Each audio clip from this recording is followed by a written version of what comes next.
Gengsi tidak akan membuat orang kaya, namun jika Anda kaya, maka Anda akan bergengsi. Selamat siang, sahabat cangkir kopi. Bertemu kembali di hari ke-6 dalam 17 hari menuju kebebasan finansial. Di bab ke-6 ini, kita akan membahas menjual diri demi impian. Pekerjaan tertua di dunia ini sebenarnya adalah menjual. Namun banyak yang menampik bahwa pekerjaannya adalah pekerjaan yang menjual. Karena mereka mengira menjual adalah tentang menjual barang atau transaksi jual beli saja. Contoh seperti karyawan, terus profesi dokter, dan lain-lain, tentara dan lain-lain, semua mengira bahwa pekerjaannya bukanlah menjual. Namun coba kita ingat-ingat, ketika kita pertama kali masuk ke dalam sebuah perusahaan, ingin melamar pekerjaan, maka yang kita lakukan adalah menjual diri. Itu yang dimaksud. Loh, kok menjual diri? Ya, itulah yang kita maksud dengan menjual diri. Kita menawarkan apa kelebihan dari diri kita, apa yang bisa kita lakukan untuk membantu perusahaan, apa yang bisa kita lakukan untuk menjadi bagian penting di dalam perusahaan. Nah, itulah yang disebut menjual diri, sehingga perusahaan atau manajemen memutuskan untuk mengambil Anda yang layak untuk membantu perusahaannya. Sahabat, syarat untuk menjadi kaya adalah menjual. Namun masih ada saja teman-teman kita yang memiliki beberapa alasan untuk tidak mau menjual. Berikut saya jabarkan apa saja alasan yang digunakan teman-teman kita tersebut tidak mau menjual. Yang pertama adalah takut ditolak. Banyak sekali orang takut menjual karena takut akan sebuah penolakan. Padahal di dalam sebuah penolakan itu adalah sebuah pembelajaran. Ketika kita ditolak oleh satu orang ketika menjual, berarti kita sudah mengurangi jatah gagal kita. Kita coba terus. Bagaimana cara Anda menghadapi penolakan? Itu sebenarnya adalah sebuah proses waktu. Semakin sering kita ditolak di dalam menawarkan atau menjual, maka kita semakin dekat dengan namanya kesuksesan. Jadi jangan pernah menyerah. Sekali ditolak, kita coba lagi. Sama saja ketika Anda waktu melakukan tembak kepada pacar atau pasangan yang sekarang jadi istri Anda. Mungkin pertama, kedua bisa jadi ditolak. Namun kan Anda jadi pejuang karena ada semangat, ada motivasi yang ada di depan. Lakukan itu seperti usaha kita. Ketika kita ditolak untuk sekali, dua kali, terus gigih untuk terus melakukan penawaran dan juga menjual, namun dengan improvement yang berbeda, karena jangan sampai melakukan hal yang sama. Alasan yang kedua yang dipakai oleh orang kenapa tidak menjual adalah tidak berbakat untuk menjual. Ini sebenarnya alasan klasik. Tidak ada orang yang dilahirkan berbakat, tiba-tiba berbakat bisa menjual gitu kan, tidak ada. Namun semua bakat itu dilahirkan dari sebuah pengalaman. Ketika Anda semakin mencoba, semakin berani, semakin sering, maka bakat itu akan muncul. Bakat bisa dijadikan sebagai motivasi tersendiri. Ketika kita sering ditolak, sering menjual kepada orang, otomatis nanti akan timbul yang namanya semangat dan kesenangan kita untuk menjual. Nah, ketika kita senang di dalam melakukan hal yang kita kerjakan, itulah yang dinamakan bakat. Jadi bakat itu bukan hanya tiba-tiba muncul lahir langsung berbakat untuk jualan, berbakat main bola, tidak juga. Jadi bakat bisa diciptakan lewat sebuah proses yang namanya belajar. Kemudian yang ketiga, alasan untuk tidak menjual adalah gengsi. Ini yang sering kita jumpai, gengsi atau malu. Waduh, saya malu dong harus nawar-nawarkan dari pintu ke pintu. Aduh, saya malu dong harus menjual untuk di jalan. Waduh, saya malu kalau menawarkan kepada teman-teman. Memang itu manusiawi ya. Malu adalah sikap atau sifat ketika memang kita tidak terbiasa. Namun ketika kita sudah terbiasa untuk melakukan penjualan, maka hal itu, malu tersebut akan berubah menjadi ketagihan. Ketika kita sudah ketagihan untuk menjual, apapun akan bisa kita jual. Jadi jangan jadikan malu sebagai alasan. Untuk langkah pertamanya, bagaimana untuk menghilangkan rasa malu tersebut? Kita belajar menjual kepada orang-orang terdekat.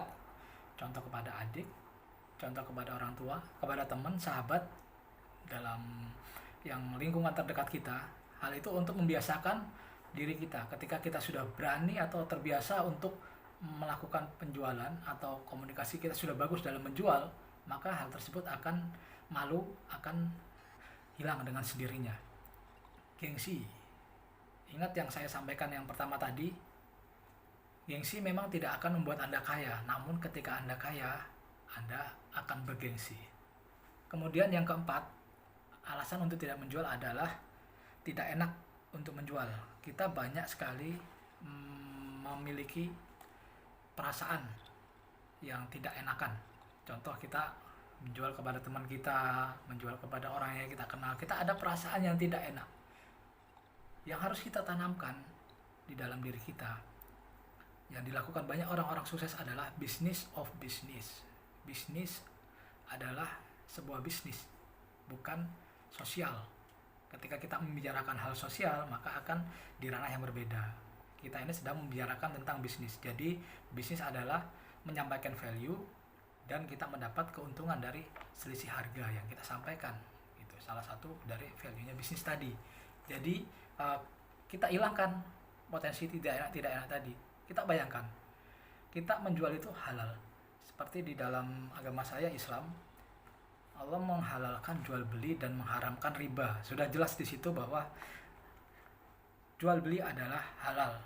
Terus apa yang lagi yang kita ragukan? Ayo kita mulai menjual apapun yang bisa kita jual.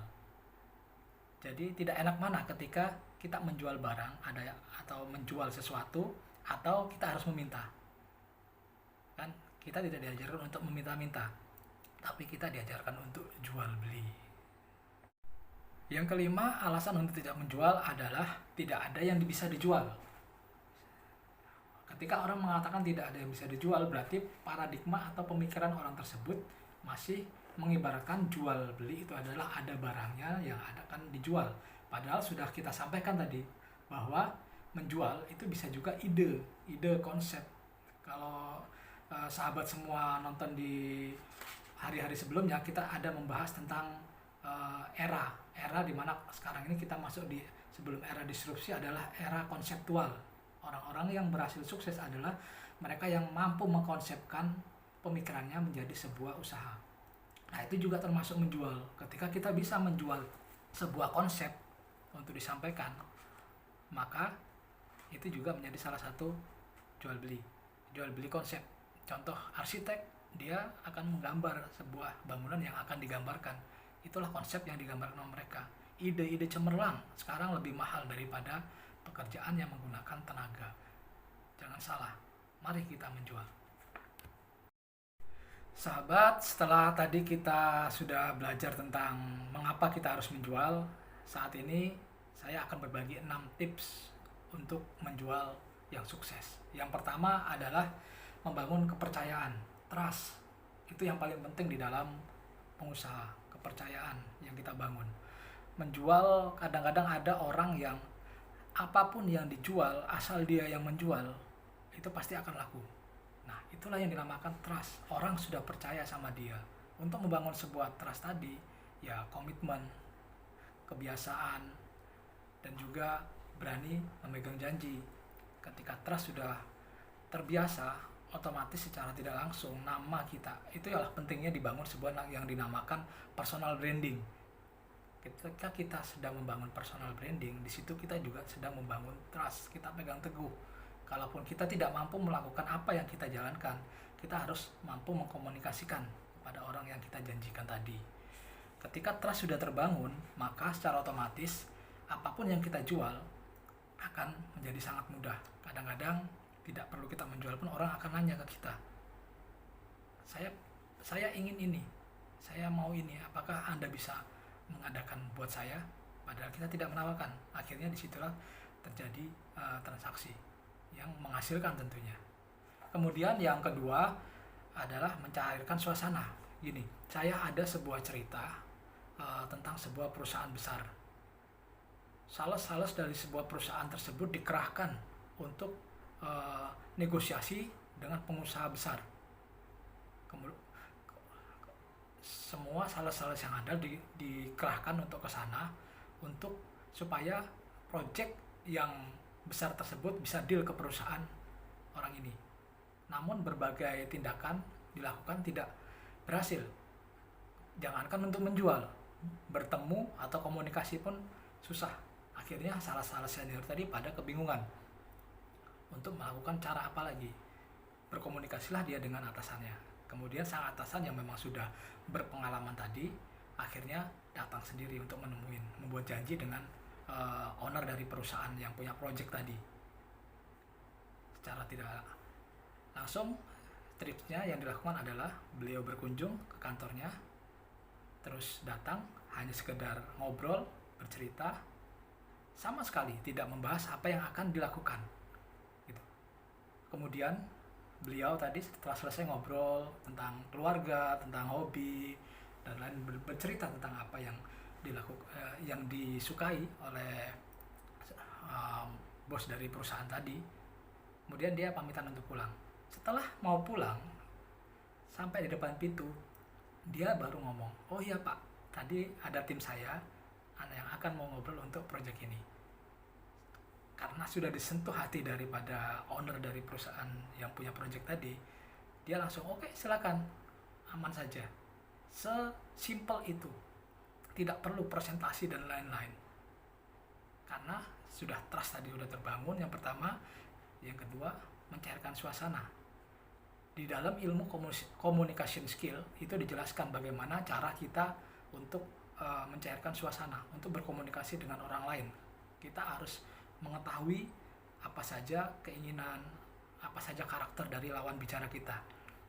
Salah satu contohnya, bila di situ di sebuah ruangan dipasang sebuah foto yang besar tentang keluarganya, berarti bisa kita pastikan orang tersebut adalah orang yang sayang keluarga. Kita bisa pelan-pelan untuk nanya ke sana. Tapi kita harus tahu, ada orang yang tidak suka dicampuri urusan keluarganya tentang di dalam pekerjaan.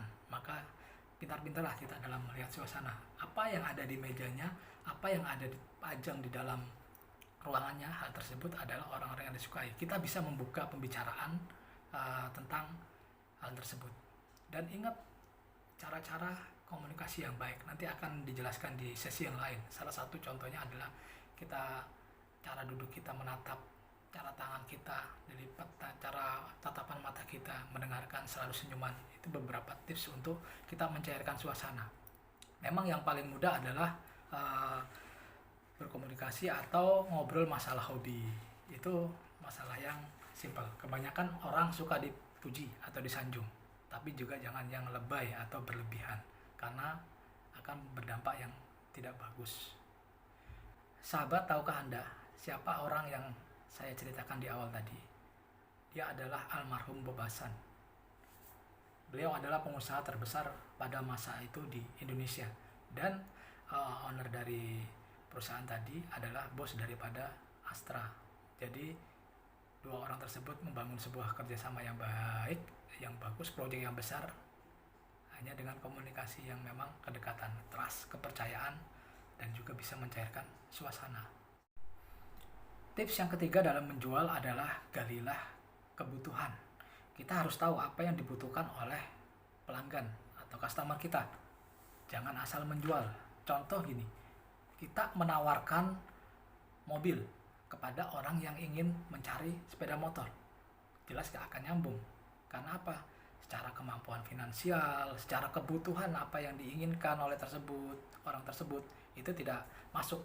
Dia hanya ingin sepeda motor agar bisa lincah di dalam mengantarkan anak-anaknya ke sekolah atau berangkat kerja.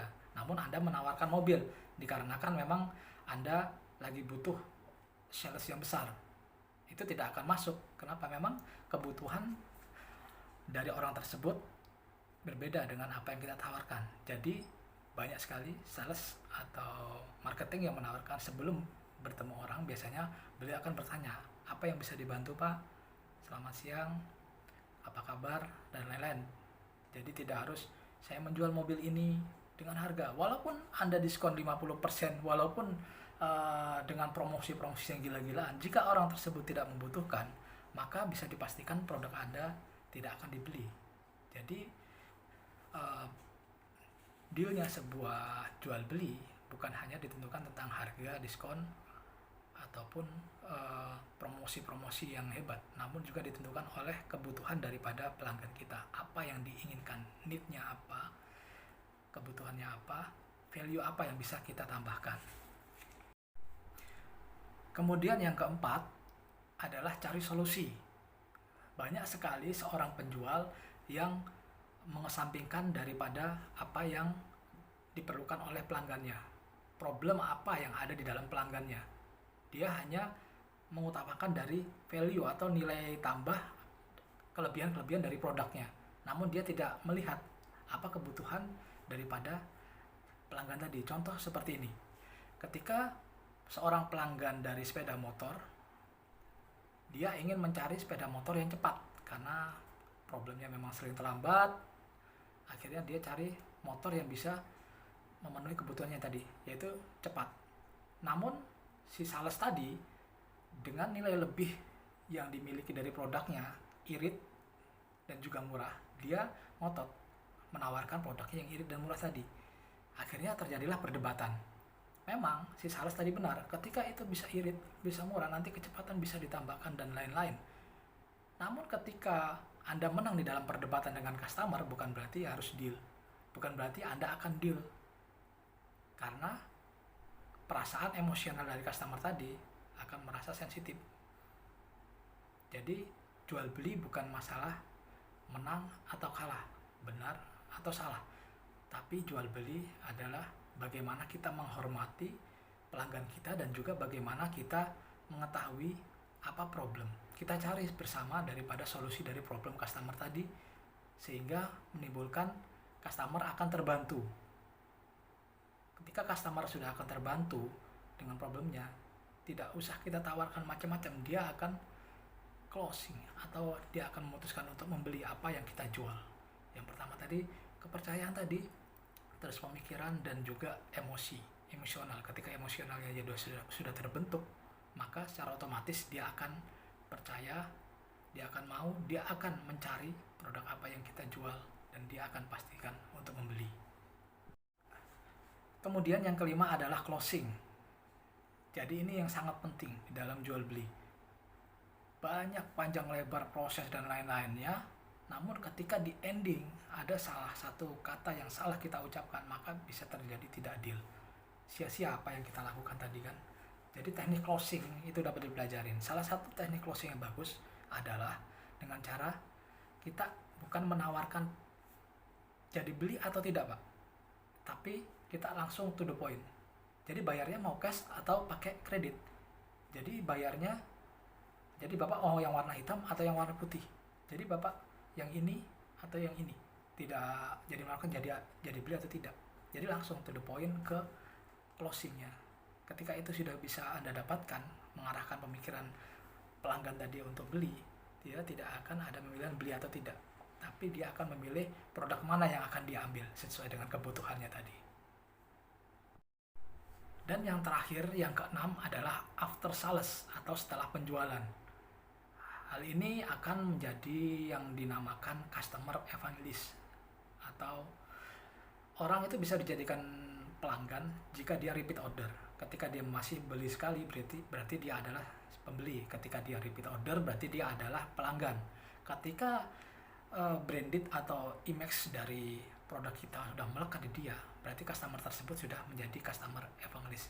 Seperti yang terjadi pada MaxD BTS yang baru-baru ini ngetrend, itu adalah ARMY ya, dari nama dari kelompok pecinta BTS Korea, itu adalah ARMY. Itu mereka apapun yang dijual dari BTS, dia akan berlomba-lomba untuk mendapatkannya. Nah, itulah yang dinamakan customer evangelist. Di situ letak kehebatan dari promosi dari MaxD. Dia dapat merangkul sebuah komunitas yang besar.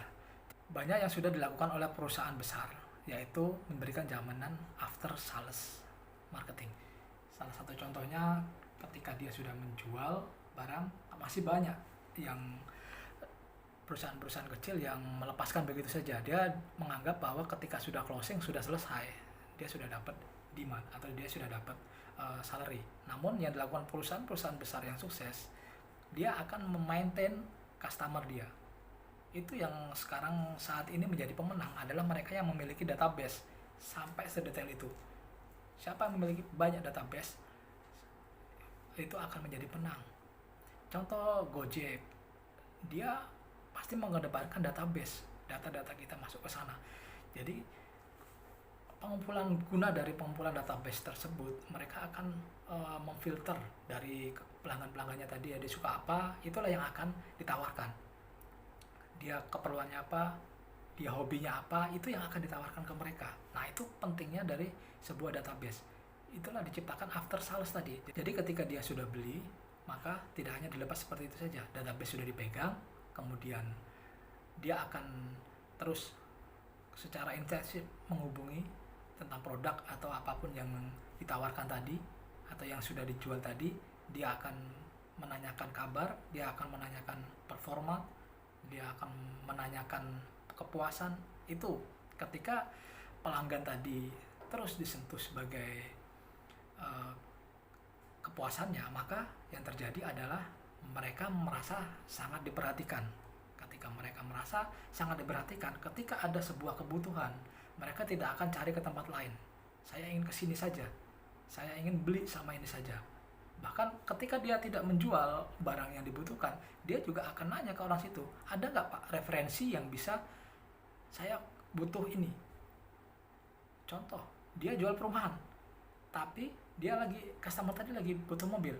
Dia akan nanya ketika sudah menjadi keakraban evangelis tadi, dia akan nanya ke sales tersebut, Pak, saya butuh mobil, ada nggak teman Bapak yang recommended untuk saya beli mobil seperti ini? Sekuat itu ikatan emosional yang dibangun. Sama saja dengan after sales. Jangan sampai meninggalkan yang namanya after sales. Itu tadi ya, sahabat, ada 6 cara tadi yang harus kita lakukan untuk mendapatkan sebuah teknik menjual yang bagus. Yang pertama, membangun kepercayaan. Yang kedua, mencairkan suasana. Yang ketiga, kita gali kebutuhannya. Yang keempat, kita cari solusi bersama. Yang kelima, closing. Kemudian yang terakhir, after sales, ikatan emosional. Setelah menyimak pemaparan dari beberapa tips kenapa kita harus menjual dan apa saja teknik yang dilakukan dalam menjual, sekarang sahabat semua sudah tahu ya apa yang bisa kita jual. Yang pertama, barang kita sendiri bisa kita jual, kita ciptakan sebuah produk. Yang kedua, bisa menjual barang orang lain, kita beli di sini, nanti kita jual dengan mengambil margin, atau bisa menjadi dropshipper yang sekarang penjual online sudah pada hafal itu, atau reseller. Kemudian yang ketiga adalah menjual ide. Ini sebenarnya menjual ide adalah bagaimana kita menyampaikan, mengkomunikasikan ide-ide yang ada di dalam pikiran kita kepada orang yang membutuhkan, kepada orang yang memang bisa melihat, kepada orang yang akan kepada orang yang butuh tentang hal itu. Menjual ide, banyak sekali contoh-contoh apa sih ide-ide apa yang bisa dijual, konsep apa yang bisa dijual. Terus yang terakhir adalah menjual diri. Kenapa kita namakan menjual diri? Karena kita harus bedakan menjual diri sama menjilat. Banyak yang salah kaprah di sini. Orang banyak bilang menampakkan kerjaan bagus itu menjilat. Itu belum tentu menjilat. Yang dinamakan menjilat adalah ketika dia memberikan sesuatu informasi dengan cara menjatuhkan temannya. Itu yang dinamakan menjilat. Namun ketika kita menunjukkan performa yang bagus, ini khusus bagi teman-teman profesional atau karyawan, ketika kita menunjukkan kinerja yang sangat baik, terus kita memberikan nilai lebih, value dari apa yang menjadi job description kita, maka itulah yang dinamakan dengan menjual diri. Ketika kita bisa menjual diri kita kepada orang yang membutuhkan, atau bisa kita namakan personal branding, maka secara otomatis karir-karir kita bisa sangat menanjak begitu cepat. Jadi menjual diri itu sangat penting ya, baik dalam bisnis maupun dalam profesional di karir.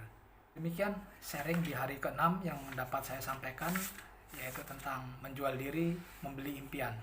Sampai ketemu lagi di hari ke-7. Ini yang saya suka di hari ke-7, yaitu untuk sukses kita harus membantu orang lain. Salam secangkir kopi berbagi.